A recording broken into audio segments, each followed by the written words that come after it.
भोजपुरी कौन सी लिपि में है भाई? ये फिजिक्स का क्लास है। भोजपुरी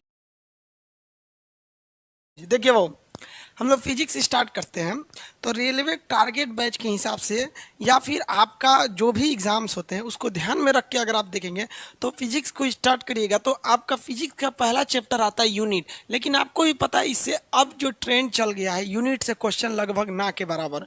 और दूसरा डायमेंशन, यूनिट एंड डायमेंशन, तो यूनिट डायमेंशन से अब क्वेश्चन उतना नहीं आते हैं, इसलिए इस चैप्टर को हम लोग लास्ट में डील कर लेंगे, किसी एक दिन में ये हो जाएगा। ये कब पढ़ना होता है यूनिट एंड डायमेंशन को? उस लड़के को बढ़िया पढ़ाना है जो अभी हाल ही में मैट्रिक पास किया है और जिसको यूनिट एंड डायमेंशन में बहुत प्रॉब्लम आता है, तो ये उसके लिए है। यूनिट एंड डायमेंशन इंटर में जब आप पढ़ते होंगे यूनिट एंड डायमेंशन तो 1 महीने पढ़ाया जाता होगा इसको, बीमा निकालने का ये वगैरह, वेक्टर वगैरह पूछता है इसमें। तो इसको हम लोग ना लास्ट में चैप्टर में करेंगे, क्योंकि अभी नहीं करेंगे, क्योंकि अभी यंग जब नया नया क्लास रहता है ना तो एनर्जी ज़्यादा रहती है और इसी सब कुछ सीखने में निकाल देंगे ना, एनर्जी लॉस हो जाता है, फिर मज़ा नहीं आएगा। तो हम लोग सीधा स्टार्ट करते हैं मोशन से, ठीक है।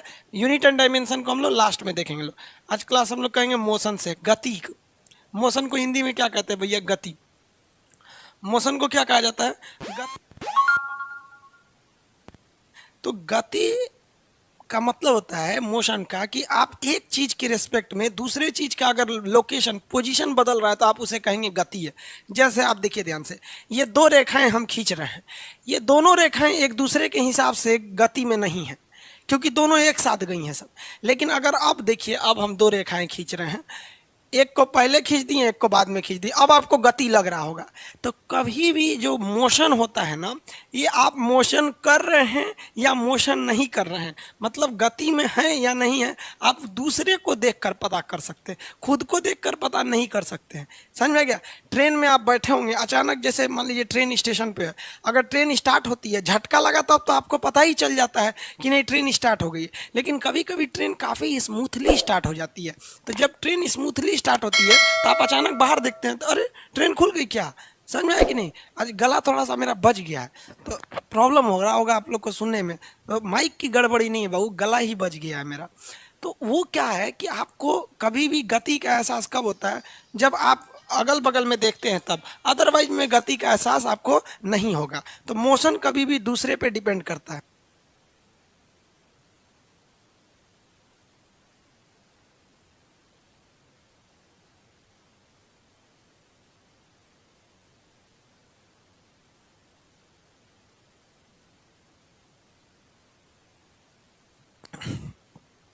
ठीक है, चलिए अब आगे देखते हैं हम लोग। मोशन समझ में आ गया? जैसे अभी देखिए, कोई एक चीज है, दो दो चीजें हैं एक साथ डायरेक्शन में मोशन कर रही है, तो ये इसको देखेगा और ये इसको देखेगा, इसलिए ये इनको लगेगा कि हम मोशन ही नहीं कर रहे हैं, हम रुके हुए हैं। जैसे अभी जैसे हम और आप सब लोग को लग जाता होगा कि हम लोग रुके हुए हैं, लेकिन अगर पृथ्वी को देखिएगा चंद्रमा से तो पृथ्वी घूम रही है, तो हम लोग को लगता है कि हम तो ज़मीन पे खड़े हैं, हम कहाँ मोशन कर रहे हैं। तो आपके हिसाब से हम मोशन नहीं कर रहे हैं, इस बोर्ड के हिसाब से हम मोशन नहीं कर रहे हैं, लेकिन अगर आप चंद्रमा पे जाके हमको देखिएगा तो पूरी पृथ्वी घूम रही है। तो मोशन जो होता है कभी भी ये डिपेंड करता है किस पर? दूसरे से, यानी रिलेटिव मोशन दूसरे से। इसलिए जब कभी भी दो ट्रेनें एक डायरेक्शन में चलती हैं, दोनों का डायरेक्शन सेम हो जाता है और दोनों की स्पीड सेम हो जाती है, तो आप यही नहीं बता पाते हैं कि ट्रेन चल रही है या नहीं। फिर आप इधर नहीं देखिएगा, इधर देखिएगा, तब पता चलता है कि नहीं भाई ट्रेन मोशन में है। तो गति तो समझ में आ गया। गति हम करते क्यों हैं? तो गति करने से हम दूरी को तय करते हैं, गति करने से, मोशन करने से हम कुछ दूरी तय कर लेते हैं। जैसे हम यहाँ से मोशन करके यहाँ आए हैं तो कुछ ना कुछ डायरेक्शन तय कर लिए हैं, दूरी तय कर लिए हैं। तो दूरी क्या होता है? किसी दो पॉइंट के बीच के डिस्टेंस को, जो लंबाई होती है उसी को हम दूरी कहते हैं। जैसे हम यहाँ ए से, ये कोई पॉइंट था ए, यहाँ से एक सड़क गई थी बी के लिए और एक सड़क गई थी सी के लिए, ऐसे सी। तो आदमी कैसे जाता है? जिधर से सड़क रहता है वहीं से ना जाता है कि आप किसी का घर तोड़ के घुस जाते हैं। तो यहाँ से हमको जाना था सी तक के लिए, लेकिन जो सड़क थी वो ऐसे जाके ऐसे थी, तो ये हो गई हमारी लिए डिस्टेंस यानी दूरी। तो दूरी क्या चीज़ होता है? एक जेन्युइन तरीका होता है किसी भी जगह चलने का, इसे हम लोग इंग्लिश में डिस्टेंस कहते हैं। ये दो पॉइंट के बीच की एक लेंथ को दर्शाता है। समझिएगा ध्यान से, कमेंट पे ज़्यादा ध्यान नहीं देंगे वरना आप फिजिक्स है समझ नहीं पाएंगे आप लोग। सर आपका पूरा नाम क्या? आनंद कुमार। क्या करेंगे पूरा नाम जानकर? सर वन लाइव क्लास में डाटा डाटा ज़्यादा कंज्यूम कर रहा है, इसको ध्यान से दीजिएगा जी, इसमें बहुत लड़का का कह रहा है।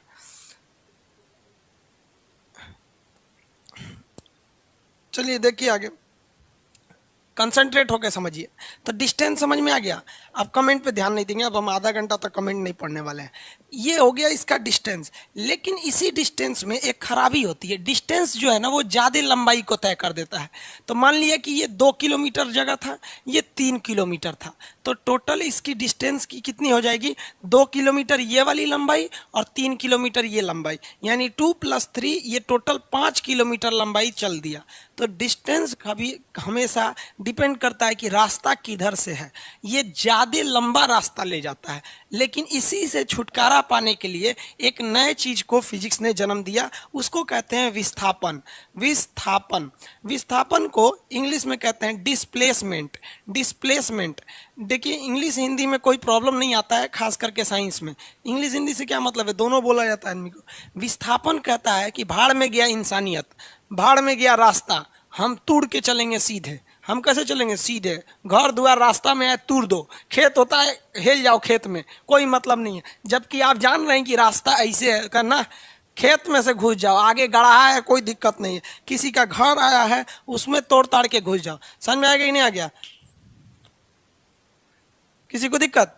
तो यहाँ वाला में ये क्या चीज़ है? ये डिस्प्लेसमेंट है। डिस्प्लेसमेंट में ये मायने नहीं रखता है कि रास्ता क्या है, डिस्प्लेसमेंट में मायने ये रखता है कि हम कम से कम शॉर्टकट कैसे जाएं। चाहे घर द्वार आए, तूर तार के निकल जाओ, उसी को क्या कहेंगे? डिस्प्लेसमेंट। तो डिस्प्लेसमेंट जो होता है हमेशा कम जगह लेता है, इसीलिए कभी भी डिस्प्लेसमेंट से टाइम कम लगेगा। हवाई जहाज़ से यात्रा कम होने टाइम कम लगने के दो रीज़न होते हैं। एक, हवाई जहाज़ की स्पीड भी ज़्यादा होती है।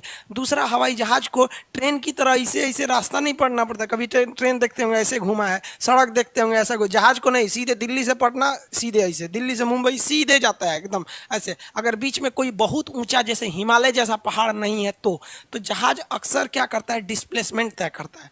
तो एक चीज़ तो आप समझ गए कि सर डिस्प्लेसमेंट में ही फ़ायदा है, डिस्टेंस में फ़ायदा नहीं है। लेकिन कभी कभी क्या होता है, गड़बड़ ये हो जाती है कि डिस्टेंस और डिस्प्लेसमेंट बराबर हो जाता है। जैसे एक कल्पना कीजिए, ध्यान ध्यान से देखिए, ये एक पॉइंट है जिसका नाम है 1 और ये पॉइंट है जिसका नाम है 2। ठीक है, अब हम खड़े हैं किस पॉइंट पे? पॉइंट नंबर 2 पर खड़े हैं और हमको जाना है पॉइंट नंबर ए पर। तो हम यहाँ से पॉइंट नंबर 1 पर चले गए, तो ये मेरी दूरी हो गई।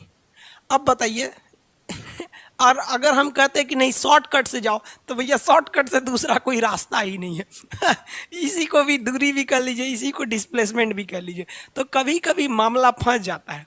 मामला कब फंस जाता है? कि जब किसी रास्ते के लिए कोई शॉर्टकट नहीं रहता है तो उस लॉन्ग कट को ही आदमी शॉर्टकट स्वीकार कर लेता है। जैसे ये तो भैया दूरी थी, क्या था? दूरी था। लेकिन कभी दूसरा कोई रास्ता ही नहीं था कि हम जाएं, इससे छोटा कोई रास्ता ही नहीं था कि हम जा सके। तो कभी कभी क्या होता है कि जो विस्थापन होता है ये दूरी के बराबर होता है, लेकिन अमूमन जो होता है जो डिस्प्लेसमेंट है वो छोटा ही होता है, कभी कभी बराबर होता है। तो इसलिए एक इक्वेशन याद रखेंगे, जो दूरी होता है ना, दूरी ये हमेशा बड़ा होता है। किससे? विस्थापन से। किससे बड़ा होगा? विस्थापन से। लेकिन कभी कभी विस्थापन को शॉर्टकट का मामला नहीं मिल पाता है, तो ये दोनों बराबर हो जाते हैं। तो एक ऐसे साइन बना दिया जाता है, इस साइन का नाम होता है कब्बो कब्बो। समझ रहे हैं कि रेयर केस में कब्बो कब्बो। तो इसका मतलब क्या है, ध्यान से समझिए। ये कहना क्या चाह रहा है, इसमें दो ठो साइन है, ऊपर वाला का मतलब है बड़ा वाला। तो ये क्या कह रहा है कि दूरी बड़ा होता है किससे? विस्थापन से। दूरी बड़ा होता है विस्थापन से। इसका मतलब होता है कब्बो कब्बो। कब्बो कब्बो समझते हैं, मतलब रेयर केस में।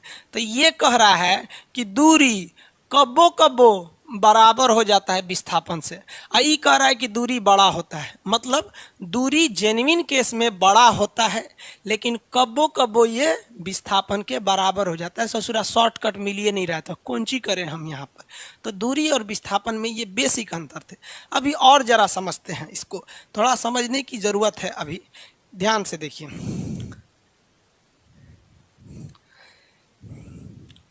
पीडीएफ वगैरह आपको प्रोवाइड कर देंगे। हालांकि पीडीएफ आपने कोई एप्लीकेशन में कोई गड़बड़ी हो गया लग रहा है, क्योंकि पीडीएफ डाला गया था दिख ही नहीं रहा, हमको भी नहीं दिख रहा, आप लोग को भी नहीं दिख रहा होगा। खैर समझिए आज फर्स्ट क्लास है, आज ज़्यादा पढ़ाएंगे भी नहीं क्योंकि तबीयत भी ठीक नहीं है।